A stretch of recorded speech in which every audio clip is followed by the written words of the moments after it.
하나님의 은혜가 오늘 저와 여러분들에게 충만하게 임하실 줄로 믿습니다. 오늘은 성령 강림 주일입니다. 우리 옆에 있는 분들하고 앞뒤로 이렇게 합니다. 우리 성령 충만 받읍시다. 시작. 우리 성령 충만 받읍시다. 우리 성령 충만 받읍시다. 아멘. 성령의 충만함이 저와 여러분들의 삶 가운데 있기를 원합니다. 아멘. 제가 서두에도 말씀드렸다시피 성령은 교회의 영이십니다. 성령의 충만함이 오순절 다락방에서 모든 성도들에게 임하고 난 이후에 있었던 사건은 교회가 생겨났다는 사실이에요. 그리고 그 교회는 지금까지 이르게 되었고, 그 말은 성령의 역사가 모든 교회 가운데 역사하셔서 지금까지 우리와 함께하고 계신다라는 것을 증거하고 있는 것이다 라고 믿으시면 된다라는 거예요. 오늘날 영국이라든지 유럽에 가면은 교회당들이 워낙 옛날부터 거기는 아예 국교 자체가 기독교니까 많이 있고, 독일도 마찬가지고 상당히 많이 있습니다. 그런데 최근에 언젠가 작년에도 여러분들한테 말씀드렸던 것 같은데, 최근에 그 교회를 갔더니 교회가 이슬람 사원으로도 많이 바뀌어 있고, 또 심지어 어떤 교회는 겉모양은 분명히 교회인데 안에 들어갔더니 나이트클럽인 거예요. 그래서 사람들이 와서 거기서 춤을 추고, 더 놀라운 건 거기에서 종업원들이 사제 옷을 입고 있고, 일단은 목회자의 옷을 입고 서빙을 하고 있는 그런 아주 조롱하는, 어떤 교회를 조롱하고 믿는 이들을 조롱하는, 하나님을 조롱하는 어떤 그런 행위들이 그렇게 일어나고 있다라는 거예요.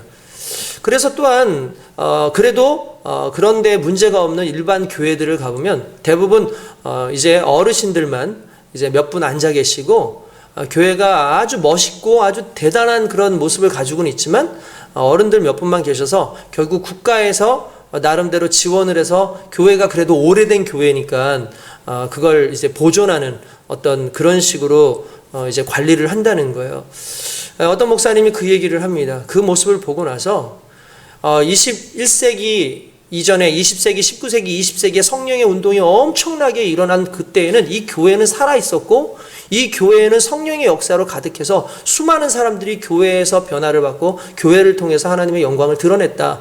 그러나 어느 날 인본주의적인 어떤 신학과 다양한 인간들의 군상들이 세상적인 어떤 삶을 지향하면서 교회의 성령은 어느 순간 사라지고, 성령이 사라진 교회는 그냥 박물관이 되었다라는 말을 했어요.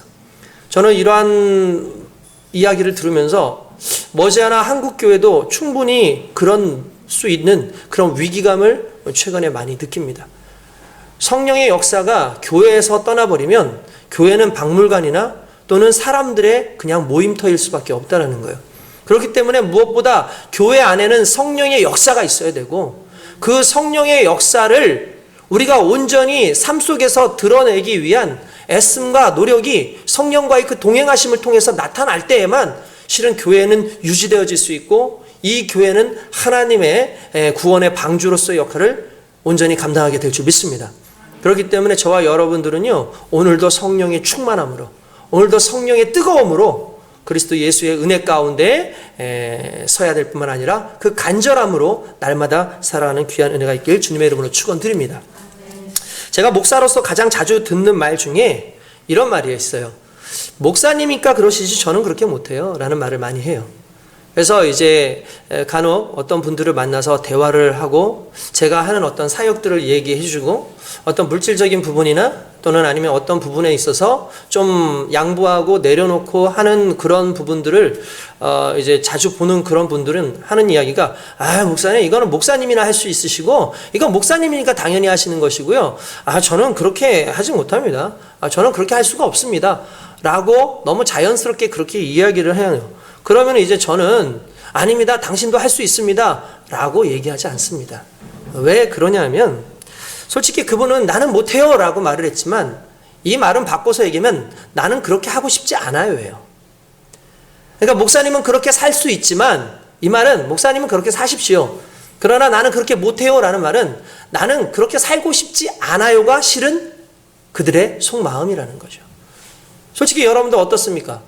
목사님들을 보면서 목사님들은 저렇게 당연히 살아야지, 성직자들은 저렇게 살아야지, 그러나 우리는 저렇게 살지 않아도 그걸 가지고 누가 뭐라고 하겠어, 물론 어떻게 보면은 큰 범주 안에서는 맞는 말처럼 들리지만, 그러나 좀 더 세세한 부분에 들어가면 실은 그건 엄청난 오류와 함정을 가지고 있다는 사실입니다.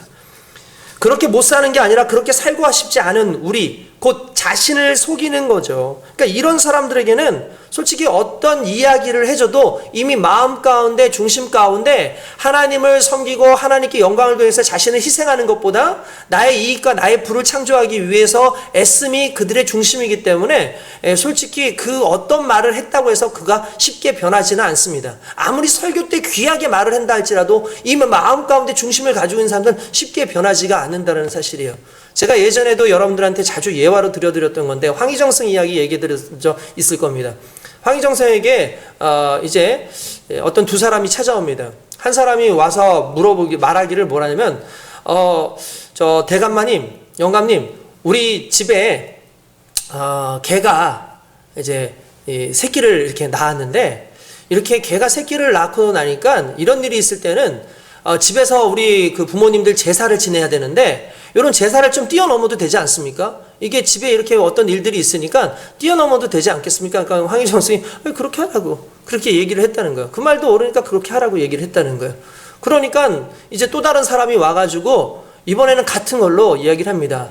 오늘 우리 집에 새벽에 아내가 아이를 출산을 했는데, 그런데 오늘이 마침 우리 부모님들 이제 기일입니다. 아이가 태어났지만 그래도 기일이니까 저희가 제사를 드려야 되지 않겠습니까? 라고 얘기하니까 황희가 그렇게 해야죠. 그게 옳습니다. 라고 얘기를 하더라는 거예요. 그러니까 옆에 보고 있던 그 아내가, 여보 어떻게 그렇게 얘기를 하느냐.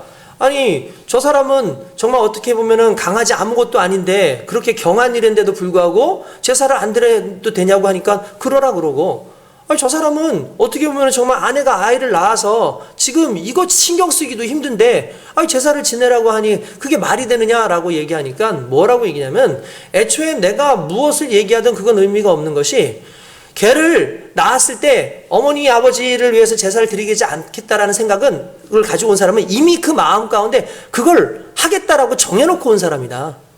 그런가 하면은 그 제사를 드리겠다고 해가지고 오는 사람의 마음은 이미 제사를 드릴 마음으로 온 사람이다.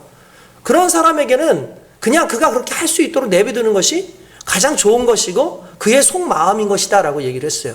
마찬가지라는 거예요. 우리가 세상을 살면서 우리가 할 수 있어요 없어요가 아니라 하고 싶어요 하고 싶지 않아요가 우리에게는 너무나 중요한 것은, 결국 내가 못해서가 아니라 솔직히 우리가 세상 가운데 세상을 중심으로 살아가는 그 마음으로 살아갈 때 결국 사람들은 거기에 마음이 더 쏠리고, 마음에 쏠리는 곳에 내가 가기 위해선 더 중요한 일, 정말 귀한 일이라 할지라도 그것을 내려놓는 게 일반적인 사람들의 마음이고 그게 하나의 속성이라는 거예요. 그렇기 때문에 무엇보다 중요한 건 내가 어떠한 존재인지, 내가 어떠한 마음으로 살아야 되는지를 날마다 우리가 스스로 다짐하고 그리스도 예수의 은혜 가운데 사는 것이 무엇인지에 대한 정확한 인식과 성령의 지배하심을 받지 않으면 우리의 삶은 날마다 변명거리로밖에 살 수가 없다라는 사실이에요. 솔직히 아까 전에 이야기한 그런 이야기를 들어보면 꼭 이런 느낌도 들어요. 그런 이야기 들을 때마다 목사님이니까 천국 가시고 저는 그렇게 못하니까 지옥 갈래요 라는 말로 만약 바꿔서 만나고 생각해 보십시오. 그렇게 얘기할 사람이 누가 있겠습니까? 솔직히 쉽지 않겠죠. 목사님은 경건하게 사시고 예배 빠지지 마시고 저는 목사 아니니까 대충 살고 적당히 욕심 부려가면서 살게요. 이런 말이랑 똑같은 거죠. 그런데 여러분, 이 시대가 직분과 능력 또는 일상과 주의를 나눠서 사는 어떤 이분법적인 삶에 익숙해져 왔다라는 걸 여러분 우리는 좀 생각할 필요가 있다라는 거예요. 오늘 교회의 생활과 또한 믿음의 생활과 세상의 생활이 엄청나게 다른 것처럼 여겨서 내가 교회 안에서만 집사하면 되고, 내가 교회 안에서 권사하면 되고, 내가 교회 안에서만 직분자면 되지 세상 속에서까지 그렇게 살 필요가 있습니까? 라는 그러한 정신을 가지고 살아갈 때가 우리가 너무나 많다라는 거예요. 그런데 성경은 이렇게 얘기합니다. 우리에게 뭐라고 하냐면 너희는 택함받은 백성이라고 말했고, 또한 하나님께서는 우리를 왕같은 제사장이라고 얘기를 했어요. 그 말은 무슨 말입니까? 목사가 아니라 어떤 직분을 가지고 있는 사람이 아니라 주일만이 아니라 평상시에도 모든 사람들이 하나님의 왕같은 제사장으로서 거룩한 성도로서 삶을 살아야 된다는 사실이에요. 할렐루야. 그런 삶을 살기 위해서는 무엇보다 날마다 우리의 삶 가운데 성령의 충만함이 임하고 있어야 된다는 겁니다. 뿐만 아니라 그래야지 세상 속에서 흔들리지 않아요. 상당히 좀 오래전 일인데 우리 교회에 어떤 형제가, 제가 너무나 아끼는 형제인데 군대를 다녀왔어요. 군대를 갔다가 오니까 군생활 속에서 신앙생활을 그래도 잘했나 봐요. 신앙생활을 잘해서 그런지 교회에 와가지고 그 다음부터 봉사를 하는 거예요. 주일날도 빠지지 않고 수요예배, 금요예배도 빠지지 않고 심지어는 새벽예배도 나와서 그렇게 기도를 하더라고요. 뿐만 아니라 주일이 되면은 제가 운전하기가 힘드니까 이 친구가 차량을 몰고 가가지고 아이들을 데려오기도 하고 하는 그런 친구가 있었어요. 이 친구가 너무 열심히 봉사를 하는 거예요. 그러니까 한 달 정도를 교회에서 거의 살다시피 하고 거의 저를 쫓아다니면서 거의 뭐 이렇게 같이 일해주고 봉사해주고 헌신하더라고요. 이제 뭐 직장도 잡고 뭐 여러 가지 생각을 하기는 해야겠지만 한 달 안에 그 자신의 그 뜨거운 믿음, 이게 막 식어지지가 않으니까 너무나 감사해서 그렇게 열심히 봉사하고 헌신하고, 저도 그런 얘기를 했어요. 물론 직장도 중요하지만 이 상황 속에서 너의 믿음을 더욱더 뜨겁게 만드는 게 난 참 중요하다고 생각을 한다. 잠시 군에서 잠깐 쉰다고 생각을 하고 잠깐 휴가를 왔다고 생각하고 정말 하나님 앞에 더 열심히 살기를 바란다, 뭐 이렇게 얘기를 했어요. 그런데 문제는 그 집에서 그 아버지가 크리스찬이에요. 물론 이제 믿음이 아주 뜨거운 분은 아니지만 어쨌든 뭐 가정 자체가 예수를 믿는 집인데 그 아버지가 그러더래요. 야, 작작 좀 해라. 그만 좀 해라. 그러면서 뭐냐면 네가 목사냐? 네가 전도사냐? 이렇게 얘기를 한 거예요. 그러니까 네가 목사냐? 네가 전도사냐? 그렇게 얘기를 하더라는 거예요. 그러니까 그런 거는 전도사님들이 하는 거고 목사님이 하는 거니까 너는 좀 먹고 살 준비나 좀 해라고 그렇게 얘기를 한 거예요. 그 친구가 솔직히 그 이야기를 저도 몰랐는데, 그 이야기를 했는지 몰랐는데 나중에 듣게 된 내용이었죠. 근데 이 친구가 그런 식으로 아버지가 얘기를 하고 아버지가 막 핍박을 하니까 결국 이 친구도 이분법적인 어떠한 그런 사고를 가지고 주일에만 나와서 봉사를 하더니 어느 순간 일이 바쁘다는 핑계로 아예 교회 자체를 나오지 않아서 지금까지 교회를 나오지 않아요. 저는 그 모습을 보면서 내 마음 가운데 사람들의 생각 속에 이렇게 이분법적인 잣대를 가지고 신앙을 하다 보니까 신앙의 뜨거움도 사라지고 신앙의 순수성도 사라지고 마치 세상 속에는 세상의 사람으로 살아야 되는 것처럼 잘못 착각을 가지고 살아갈 수밖에 없다라는 게, 이게 오늘날 우리의 현실이구나, 이게 우리 믿는 사람들의 모습이구나 라는 생각을 하게 됐습니다. 누가 예배는 목사님만, 누가 선교는 목사님만, 돈에서 절제는 목사님만, 경건하는 목사님만 그렇게 희생하라고 했습니까?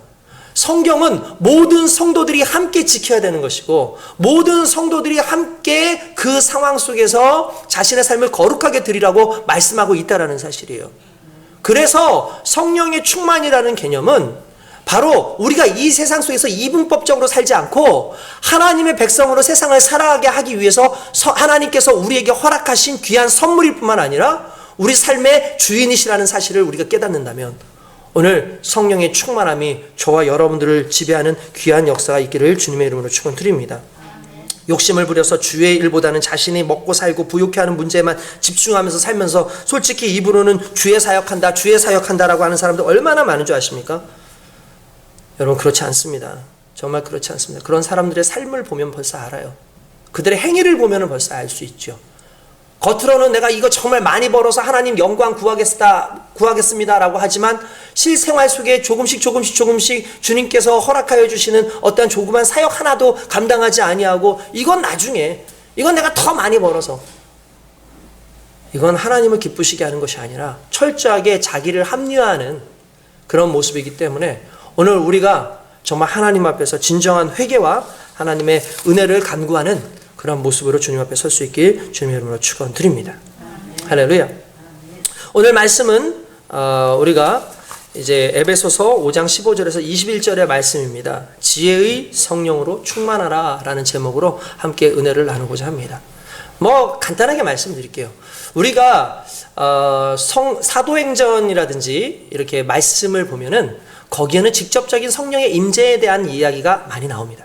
그래서 성령께서 오순절날 임재하셔서 방언이 터지고 사람들이 나가서 전도를 하고 병자에게 손을 얹었더니 막 낫는 귀한 기적들이 일어나는 모습들을 거기에서 많이 볼 수 있죠. 이것은 정말 놀라운 사건입니다. 이 사건은 정말 우리에게는 아주 정말 생각지도 못했던 기묘한 사건이고 아주 기적 같은 사건이고 이건 인간 스스로에게서 일어날 수 있는 게 아니라 오직 하나님께서만 허락하실 때 일어나는 일이라는 걸 우린 너무나 잘 알고 있어요. 그러다 보니까 솔직히 수많은 사람들이 성령 충만을 받자, 성령 충만함 가운데 있자라고 얘기할 때 솔직히 그 초대교회의 성령 충만을 기대하죠. 그래서 주여 우리에게 오셔서 우리가 방언을 하게 하시고 우리로 하여금 성령 가운데 이렇게 살게 하시고 이렇게 살게 하시고 라고 막 이야기를 하고 기도하고 그렇게 뜨거움을 간절히 삼합니다. 맞습니다. 분명한 것은 성경이 그렇게 나와 있기 때문에 우린 그렇게 살아야 되고 그것을 사모하고 기대해야 되는 건 당연한 거라는 거예요. 근데 문제는 그 성령의 충만함이 그 당시에 그 사건의 그 일회성으로 끝나버리는 경우가 너무 많다라는 사실이에요.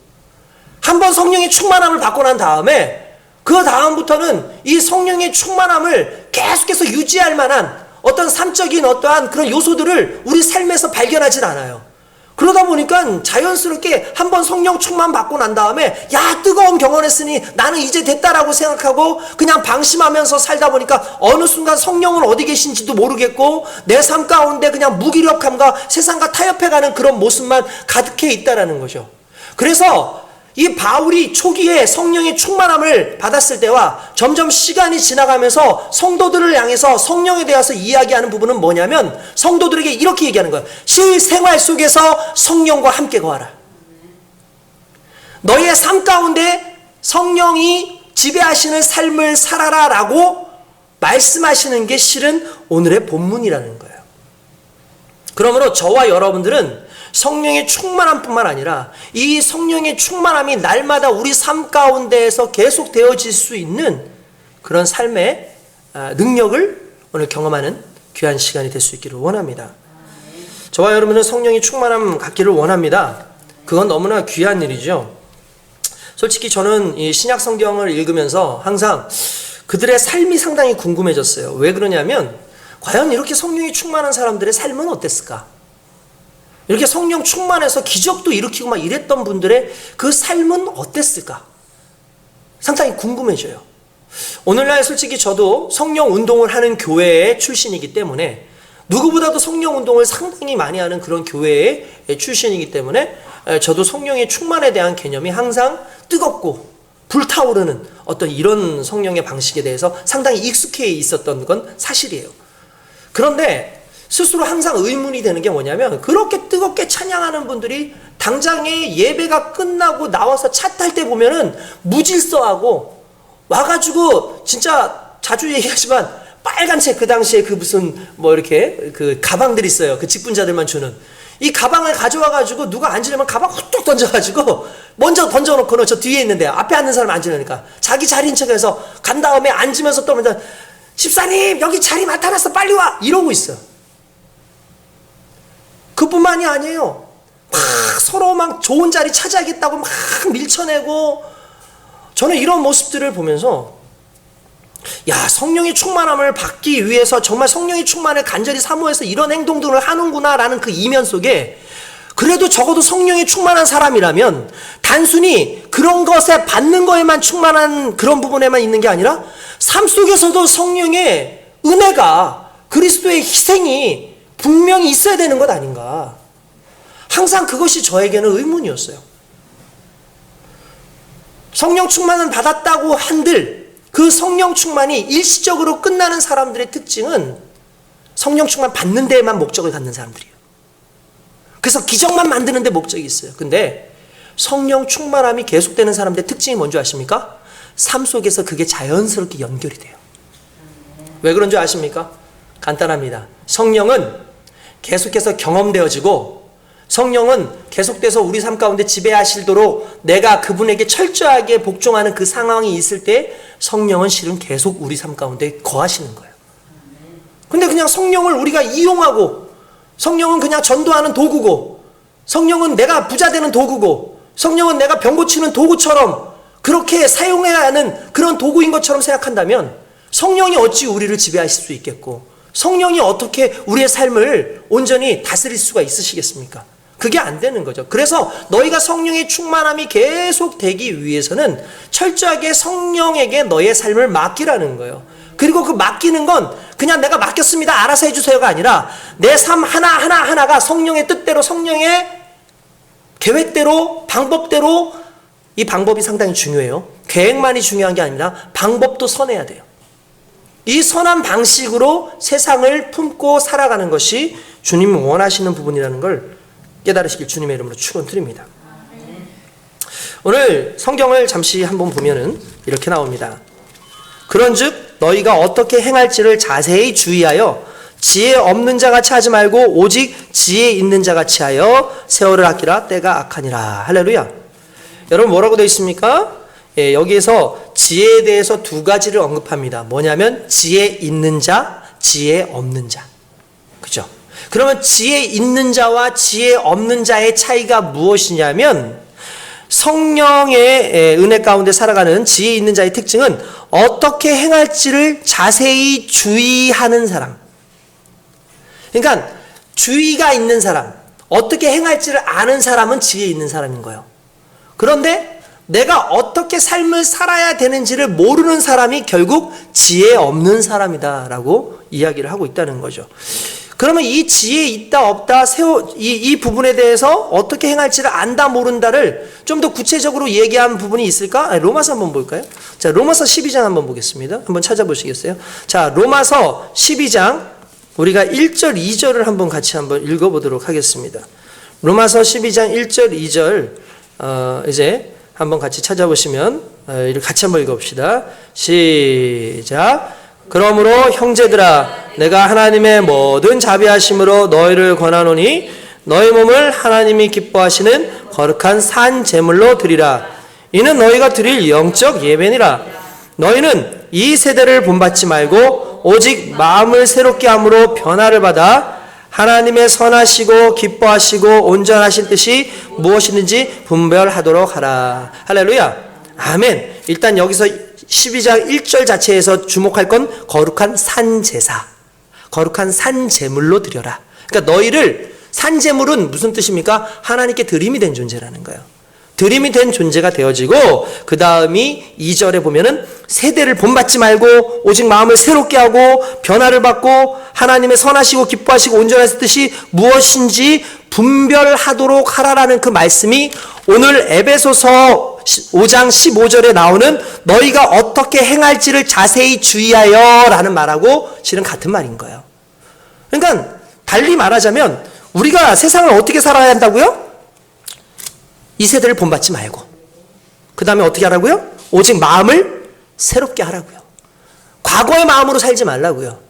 우리의 마음이 새롭다라는 건 주의 영으로 새로워진다라는 걸 의미하는 거예요. 뿐만 아니라 가장 중요한 단어라고 저는 생각하는데 변화를 받아. 할렐루야. 크리스찬은 변화돼야 돼요. 크리스찬들은 정체되어 있으면 안 돼요. 크리스찬들은 과거의 삶을 변화하지 않고 오늘까지 영위하는 건 안 되는 거예요. 많은 사람들이 그렇게 얘기하죠. 내가 예수는 믿었지만 아직 삶이 변화되지 않았으니까 점점 좋아지겠죠. 점점 좋아져. 그냥 막연하게 점점 좋아지겠죠라고 얘기해요. 그런데 성경은 뭐라고 얘기합니까? 변화돼요. 변화받아. 적어도 예수를 믿고 하나님 안에서 성령의 충만함을 받으면 우리의 삶은 변화가 돼야 돼요. 그래야지 실제로 우리의 삶은 성령 안에 온전한 삶인 거예요. 그런 사람들의 특징이 뭡니까? 선하시고 기뻐하시고 누가? 하나님이 그 뜻을 온전히 분별하는 자들이 바로 지혜 있는 자라는 거예요. 결국 이 지혜는 누가 주시는 거냐면 성령이 주시는 겁니다. 할렐루야.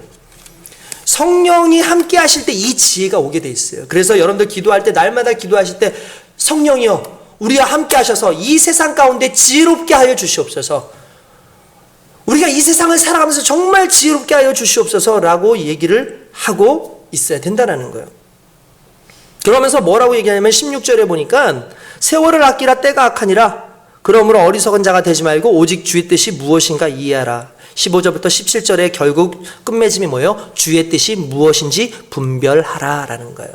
이게 지혜 있는 자들의 특징이라고 우리가 볼 수 있는 거죠. 그러면 잠깐 16절 말씀을 보면 세월을 아끼라. 때가 악하니라 라고 말씀을 합니다. 세월을 아껴라. 때가 악하니라 라고 얘기를 했어요. 뭐 이 말씀에 대해서는 제가 자주 얘기했죠. 세월을 아끼라는 뜻 자체가 뭐라 그랬어요? 세월을 구속하라. 그러니까 구속이라는 말 뜻 자체가 어떤 의미입니까? 지불을 하고 대가를 지불하고 그것을 산다. 그 뜻이 구속이에요. 그러니까 구속한다라는 말은 대가를 지불하고 그것을 산다는 거예요. 그러니까 세월을 아끼라 라는 말은 세월을 너의 대가를 주고 그것을 아끼라고 얘기를 하고 있어요. 그것을 너에게 삶에 두라는 거예요. 왜냐하면 때가 악하기 때문에 이 악한 때에 너의 삶을 악한 데에 두지 말고 그 악한 것과 타협하지 않기 위해서 너희가 지불해야 될 것을 지불하더라도 지금 이 악한 시대 속에서 하나님의 세월, 하나님이 허락하신 세월을 영위할 수 있도록 그렇게 살라는 게 오늘의 본문의 말씀인 거예요. 할렐루야. 오늘 저와 여러분들이 그렇게 되어지길 원합니다. 세월을 아끼라는 말의 반대가 뭘까요? 세월을 낭비하라겠죠. 여러분, 낭비라는 개념이 어떤 개념이에요? 낭비라는 개념은 어떠한 특정 상황에서 필요에 딱 맞아서 살아야 되는데, 적합함에 살아야 되는데 그 적합함에는 살지 않고 오히려 그거를 엉뚱한 데 흘려보내는 걸 낭비라고 얘기해요. 요 낭비라는 단어를 쓸 때에 어떤 목사님께서 강의하시는 걸 제가 들었는데, 아주 이 낭비라는 단어를 아주 구체적으로 표현할 때 예로 드신 게 뭐냐면 출애굽 사건에서 이스라엘 백성들이 출애굽을 하지 않습니까? 실은 출애굽을 해가지고 가나안 땅으로 들어갈 때에 원래 가는 길로 따지면 딱 2주면 들어가요. 2주 동안 들어가요. 2주면 들어갈 수 있는 곳이에요. 그런데 이스라엘 백성들이 2주 안에 들어갔습니까? 못 들어갔어요. 왜냐하면 하나님 앞에서 불순종하고 하나님을 의심했죠. 그래서 40년 동안을 광야에서 방황을 하고 방랑을 하는 그 상황이 있었어요. 근데 그걸 낭비라고 얘기해요. 그걸 낭비라고 얘기해요. 그러면 낭비는 언제 일어나는 것입니까? 불순종할 때. 낭비는 언제 일어나는 겁니까? 하나님의 뜻을 모르고 하나님을 믿지 않을 때 우리의 인생은 낭비가 나오게 됐어요. 제가 제일 싫어하는 단어 중에 하나가 킬링타임입니다. 킬링타임. 킬링타임이라는 게 뭔 뜻이에요? 시간 죽이는 거죠. 우리 가끔씩 야야 우리 시간이나 죽이다 가자. 뭐 어디 가야 되는데 잠깐 시간이 남으면 뭐라고 하냐면 킬링타임. 야 우리 좀 시간이나 죽이다 하자. 야 저기 어디 가서 좀 대화나 하다 가자. 야 우리 PC방 가서 PC 좀 하고 가자. 게임이나 하다 가자. 이게 말 그대로 킬링타임이에요. 시간을 죽이는 거예요. 그러니까 우리 인생 가운데 가장 어리석은 게 실은 시간을 죽이는 거예요. 성경은 오히려 시간을 구속하라고 얘기하고 있고, 성경은 오히려 세월을 살리라고 돼 있고 구원하라고 말하고 있는데, 우리는 애써서 시간을 죽이려고 노력해요. 시간을 죽이는 이유가 뭔지 아십니까? 일단 시간을 죽이기에 내가 가지고 있는 것들이 상당히 많아요. 물질도 있고 다양한 여유도 있고 이런저런 취미도 있고 다양한 수많은 것들이 있습니다. 근데 하나님의 뜻보다는 솔직히 이것을 더 쓰는 게 더 즐겁죠. 사람들은요 어쩔 수 없어요. 즐거움에 더 빠지게끔 되어 있고 즐거움에 자신의 삶을 더 주고 싶은 마음이 있어요. 근데 자기들도 알아요. 그 생활이 킬링 타임이라는 걸. 근데 하나님은 그런 삶을 살라고 하지 않아요. 하나님은 정말 하나님 안에서 세월을 아끼고 때가 악한 이 시대에 이 악한 것으로부터 벗어나기 위해서 애쓰라고 그렇게 말씀하고 계신다는 사실이죠. 할렐루야. 저와 여러분들이 항상 그 말씀 속에서 온전히 살기를 주님의 이름으로 축원드립니다. 그러려면 끊임없이 아껴야 돼요. 내가 어떻게 시간을 아낄 것인가? 간단하죠. 내가 주의 사역, 내가 세상 속에서 할 수 있는 그 일의 시간에 주의 사역을 조금 더 감당하면 돼요. 내가 세상 속에서 할 수 있는 그 시간 속에 하나님의 말씀을 조금 더, 하나님 앞에 기도하는 것을 조금 더, 또한 죽어가는 영혼들을 살리기 위해서 전도의 삶을 좀 더 산다든지, 아니면은 하나님께서 나를 통해서 일하실 수 있도록 나를 개발하고 내가 무언가 할 수 있도록 스스로를 끊임없이 자각시키는 어떤 이런 거 하나하나가 실은 세월을 구속하는 삶 속에 들어가는 우리의 모습이라고 볼 수 있다는 사실입니다. 결국 삶의 지혜는, 우리 삶 속에 있는 삶의 지혜는 세월을 아끼는 데에서부터 시작하고 있다라고 보시면 된다는 사실입니다. 그러니까 여러분들 어때요? 삶을 잘 살아야 돼요. 세상을 잘 살아야 돼요. 여러분 세상 속에서 여러분 함부로 사시지 마시고 여러분들의 마음에, 여러분들의 뜻에 따라서 사는 인생이 아니라 어떻게든 주님이 기뻐하시는 것이 무엇인가를 늘 생각하고 주의 뜻을 따라서 거룩한 산 제사로 드리려고 노력해야 돼요. 세상 살면서 산재서로 들 생각 안 하고 항상 자기의 욕심을 따라서 살려고 그러고, 이런 사람들은 결과적으로 겉으로는 신앙생활일지 모르겠지만 그러나 실은 그 안에서 신앙생활이 아니라 자기 생활을 누리고 있고 자기의 어떤 욕망을 따라 살아가는 사람이라는 걸 우리는 잘 알아야 됩니다. 그래서 항상 저는 두려운 마음으로 우리 성도들이 스스로를 뒤돌아봐야 된다고 생각을 해요. 내가 혹시 주님의 사역을 한다, 주님의 일을 하겠다라고 하면서 결과적으로 오히려 세상적으로 그렇게 타락해서 살아가는 것은 아닌가라는 그 두려움을 가지고 살아가야 될 줄로 믿습니다. 여러분, 세상살이가 한가하지 않죠. 쉽지 않죠. 그렇지 않습니까? 근데 절대적으로 우리가 하나님 앞에 온전히 살고 하나님의 뜻을 따라서 살고 주의 뜻을 알면서 살아가야 돼요. 우리가 주의 뜻을 살지 않고 주의 뜻 가운데 지배당하지 않고 살면 이 신앙생활도요, 그냥 일종의 취미생활이나 또는 자기 위안이나 세상 사람들이 말하는 푸닥거리나 부족 같은 느낌으로 할 수 있어요. 그래서 어떤 분들은요, 새벽 예배를 빠지지 않고 나간다는 거예요. 근데 새벽 예배를 다녀와가지고 그의 삶을 보면 세상 속에서 너무나 악해요. 새벽 예배의 부적을 붙인 거예요, 단지. 차량 운전하면서 찬송가를 틀고 다녀요. 찬양을 따라해요. 근데 세상에서 내려가지고 보면 삶을 보면 완전히 망가져 있어요. 그건 간단해서 찬송가라고 하는 부적을 붙여놓고 차 운전할 때 사고 나지 않으라고 그렇게 하는 거랑 똑같다고 저는 생각해요. 뿐만 아니라 우리의 삶 가운데 수많은 그러한 신앙의 모습들이 자세히 살펴보면 정말 하나님이 원하셔가지고 하나님의 뜻을 알고 하나님을 기쁘시게 하는 내 마음에서부터 자원하는 마음으로 나오는 것이 아니라 세상적인 방식 속에서 내가 잘 되어지는 것으로 원해가지고 하는 것, 그런 것이라면 그건 하나님이 기뻐하시는 것이 아니라는 거죠. 그래서 무엇보다 가장 중요한 건 세상 속에서, 삶 속에서의 성령의 사람으로 살아가는 것이 너무나 중요합니다. 그러려면 어떻게 됩니까? 성령이 내 주인이 되셔야 되고, 성령이 내 주인 되신다라는 말 자체는 성령이 나를 완전히 지배하신다는 뜻이고, 그 지배에는 반드시 필요한 조건이 하나 있어요. 지배에는 반드시 복종이 있어야 됩니다. 이게 쉽지가 않은 거예요. 복종이 안 되는 거예요. 그러니까 성령이 여전히 우리 삶 가운데 주인으로 계심에도 불구하고 주인은 여전히 내가 되어서 사는 거죠. 오늘 18절 말씀 보니까 이렇게 나옵니다. 술 취하지 말라, 이는 방탕한 것이니 오직 성령의 충만함을 받으라. 할렐루야. 네. 우리가 술 취하지 말라 그러면 우리가 이 부분에서 좀 뜨끔뜨끔하신 분들이 많이 있을 수밖에 없어요. 오늘날 교회를 다닌다 할지라도 술 문제에 너무나 관대해져 있고, 솔직히 오늘날 문화가 술에 대해서 그렇게 크게 이렇게 신경을 쓰지 않는 그런 부분들이 너무나 많습니다. 근데 여러분, 여기에서 술 취하지 말라는, 어떤 분들은 그래요. 술만 취하지 않으면 되는 거 아니냐. 그냥 문자 그대로 술만 취하면 되지 않는 것 아니냐라고 그렇게 얘기를 하시는 것 같은데, 실은 이게 술 취하지 말라는 개념을 얘기하려고 한 게 아니에요. 솔직히 술을 마시게 되면요, 얼마만큼 마셨느냐보다 중요한 건 술을 먹는 순간에 술은 중추신경을 마비시킵니다. 중추신경을 마비시키는 그 순간에 나타나는 현상이 뭐냐면은 술의 지배를 받게끔 돼 있고, 내 의식이나 내 어떤 생각보다 더 과하게 사람들이 움직이게끔 되어 있어요. 그래서 술을 먹는 순간에 죄 지을 확률도 몇 배 이상 올라가죠. 지난번에 그 택시 기사를 폭행했던 어떤 그 문신한 이 친구도 결국은 술을 먹고 나서 정신이 거의 혼미해져서 나갔다라는 사실이에요.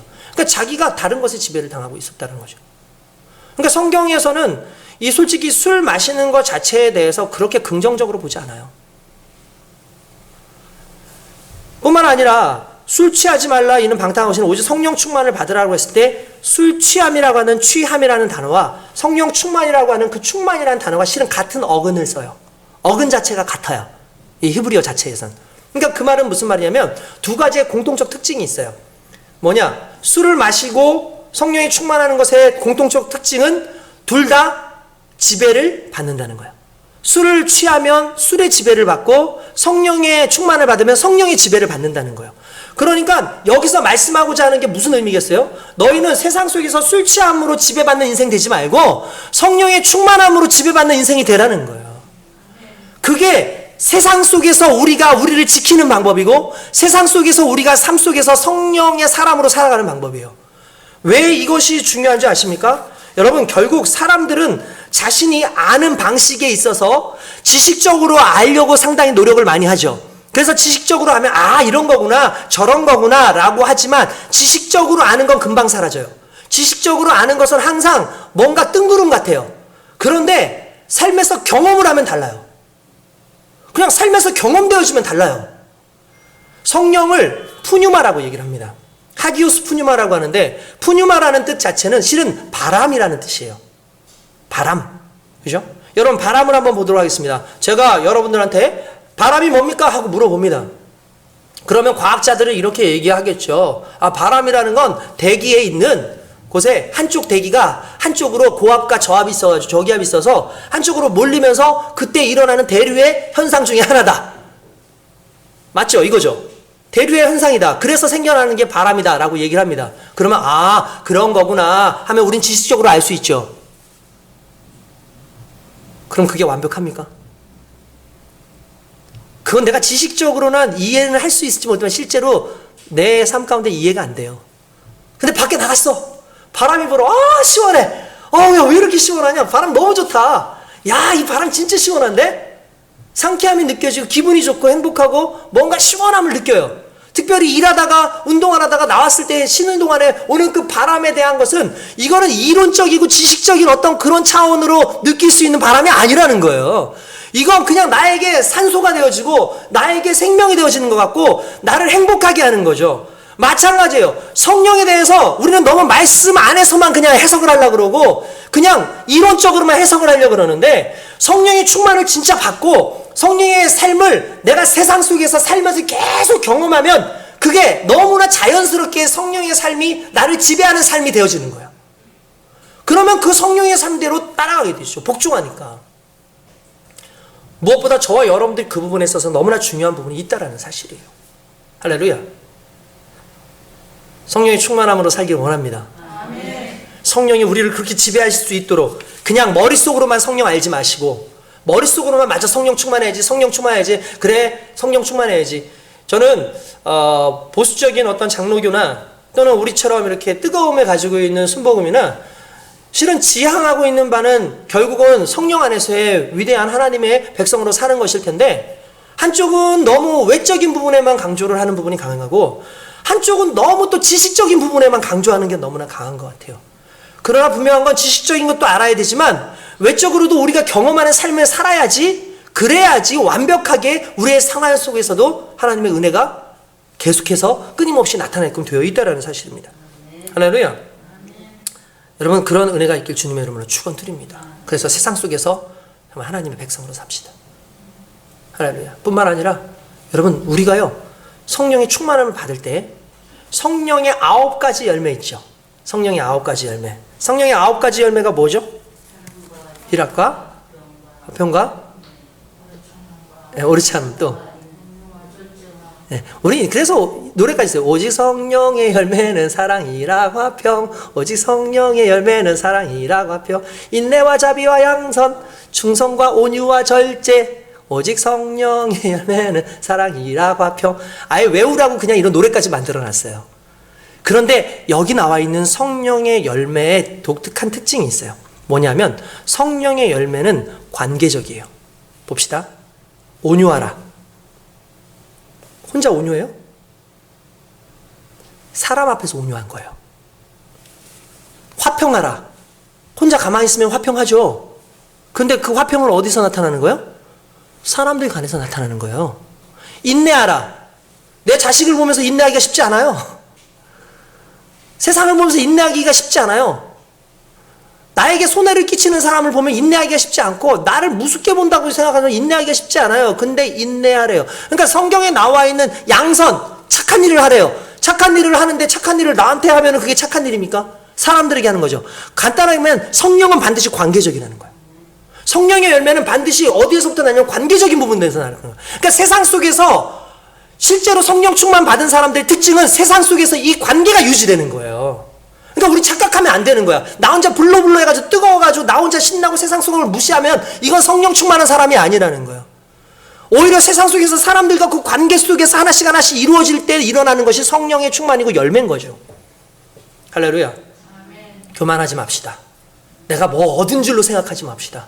결국 세상 속에서 그렇게 살지 못하면 안 돼요. 특별히 그것을 어디에서 얘기하냐면 공동체인 교회에서 얘기해요. 19절 잠깐 보겠습니다. 시와 찬송과 신령한 노래들로 서로 화답하며 너희의 마음으로 주께 노래하며 찬송하며 라고 되어 있습니다. 여러분, 여기에서 중요한 단어가 하나가 실은 첨가가 되는 게 새 번역 성경인데, 새 번역 성경에는 시와 찬송과 그 앞에 뭐냐면 너희가 함께 만날 때라는 말이 있어요. 너희가 함께 만날 때 시와 찬송과 신령한 노래들로 서로 화답하며 너희의 마음으로 주께 노래하며 찬송하며. 이거 언제일까요? 지금 이 상황이 언제일까요? 주일 예배예요. 그러니까 성령의 충만함을 받는 사람들의 외적인 모습은 일단 시와 찬송과 신령한 노래들로 서로 화답하는 그 은혜가 나타나는 거예요. 왜? 성령 충만 받으니까 행복하잖아요. 막 외형적으로 또한 성도들 보면서 서로 찬송을 하고 화답해주고 중보해주고 기도해주고 이런 상황들이 막 일어나는 게 이게 초대교회의 역사였거든요. 그러니까 외형적으로 드러나는 놀라운 역사가 바로 이런 것이었어요. 언어 하나 자체가 달랐어요. 과거에는 바벨의 언어를 썼죠. 그래서 교만의 언어를 썼고 자신들을 자랑하는 언어를 썼고 이런 것이었는데 어느 순간 성령의 언어, 즉 방언으로 내 혀가 바뀌니까 어떻게 됩니까? 하나님 앞에서 은혜의 말들을 하기 시작하죠. 그래서 시와 찬미와 신령한 노래들이 나오고 서로 화답하고 주님을 찬양하는 삶을 성도들 간에 그렇게 살 수가 있게 됐다라는 사실이에요. 여러분, 이렇게 되면 두 가지가 나왔어요. 세상 속에서의 성령 안에서의 크리스찬과 교회 안에서의 성령 안에서의 크리스찬. 그러면 이것이 그들의 교회의 생활이면 그럼 삶 속에서의 또 다른 삶은 뭐였을까? 20절 보니까 이렇게 해요. 범사에 우리 주 예수 그리스도의 이름으로 항상 하나님 아버지께 어떻게 한다고요? 감사하고 그리스도를 경외함으로 피차 복종하더라. 이게 교회가 아닌 사람들과의 관계 속에서 나타나는 현상인 거예요. 범사에, 언제? 범사에. 범사라는 말은 뭐예요? 항상 모든 일에 어떻게 하라고요? 감사하라고요, 하나님께. 감사가 사라지면 성령 충만한 거 아닙니다. 그러니까 우리가 항상 뒤돌아봐야 되는 게, 내가 감사가 사라졌구나. 내가 정말 감사가 사라졌구나. 그러면 우리의 삶 속에 성령을 점검해야 돼요. 성령이 나를 지배하고 계시는가. 성령 충만한 사람들은 하나님께 일단 감사해요. 그리고 그 감사를 세상 가운데 가져와서 또 감사해요. 얼마나 이기적이고 얼마나 배은망덕한 사람들 많은 줄 아십니까? 은혜를 베풀어주고 은혜를 했는데도 불구하고 자기의 방식대로 감사하고 자기의 방식대로 생각하고 자기의 범위에서만 감사하는 사람들 얼마나 많은 줄 아세요? 저는 우리가 이런 부분에 있어서 하나님의 은혜 가운데 진정한 감사와 삶의 변화가 있어야 될 줄 믿습니다. 그래서 성령의 9가지 열매는 결국 관계적인 거예요. 관계적인 거. 그냥 혼자 열매를 맺는 게 아니라 사람들과의 관계 속에서 그게 있는지, 사람들의 관계 속에서 그게 있는지를 늘 확인하기를 원하신다는 거죠. 그래서 성령은 공동체의 영이신 거예요. 뿐만 아니라 성령의 역사 가운데 재밌는 사실은 오늘 읽진 않았지만 22절부터 성령 충만 받으라고 하면서 계속 나온 게 뭐냐면 22절은 아내와 남편의 관계가 나와요. 그러니까 무슨 말이냐면 성령의 충만함을 받은 사람의 삶은 가정생활 속에서도 실은 드러나야 된다는 거예요. 아내는 남편한테 뭐라고 그러죠? 철저하게 순종하라고 되어 있죠. 근데 남편은 아내한테 뭐라고 그러냐면 남편은 오히려 모든 걸 다 주래요. 누가 그런 것처럼? 주님이 그러신 것처럼. 그러니까 이게 성령 안에서의 가정의 모습인 거예요. 자녀들로 하여금 분노하게 하지 않고. 그러니까 결국 여러분 보십시오. 성령 충만을 받으면 사회 속에서, 교회 속에서, 가정 속에서 실제로 성령의 삶이 유지가 되어져야지만 실은 성령 충만 받은 사람의 특징이라는 거예요. 오늘 저와 여러분들이 이 부분을 좀 깊이 좀 깨달아지기를 원합니다. 그래서 성령님, 내 안에서 역사하시는 좋으신 성령님 감사합니다. 내가 성령 안에서 살되 성령의 철저한 지배 가운데 순종하며 주의 뜻을 분간해가며 가정 속에서도 교회 안에서도 그리고 세상 속에서도 성령의 사람으로 그렇게 살아갈 수 있도록 성령님 나를 지배해 주셔서 내가 철저히 순종하겠나이다라는 고백이 있어야 된다는 사실이에요. 그렇게 살아가는 사람이 결국 지혜로운 하나님의 사람들이라는 거죠.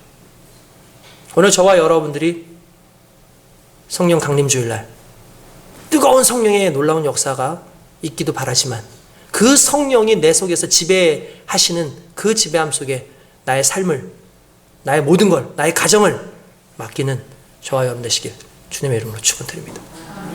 기도하겠습니다.